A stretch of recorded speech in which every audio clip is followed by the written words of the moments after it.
ሰላም ጤና ይስጥልኝ እንደተለመደው ብርቱካን ነኝ ዛሬም ስለመርሳት በሽታ ነው የምንነጋገረው የአእምሮ ማጣት ችግር ላለበት ሰው መንከባከብ ማራቶን እንጂ ስፕሪንት አይደለም የመርሳት ችግር ያለበትን ሰው መንከባከብ ረጅም ጉዞ ነው እንደሚድን ህመም አይደለም ፈጣን ምላሽ የሚፈልግ ሳይሆን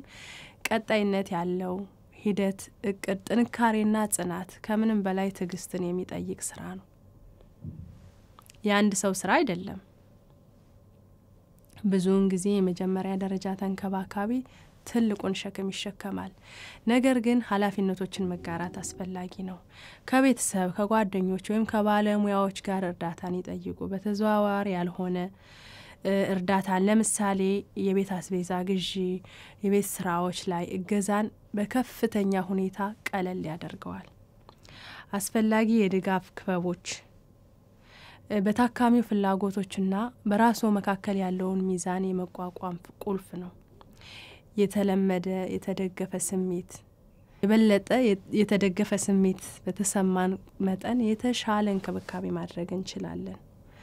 ራስዎን ይንከባከቡ ራስን ቅድሚያ ስንሰጥ ነው ለሌሎች መሆን የምንችለው ጥናቶች እንደሚያሳዩት ተንከባካቢዎች ጤንነታቸውን ችላ እንደሚሉ ይህም ለረጅም ጊዜ ሊጎዳ ይችላል ራስዎን መመርመሮን አይርሱ የሚወዷቸውን ሰዎች መደገፍ መቀጠል የሚችሉት በዚህ መንገድ ብቻ ነው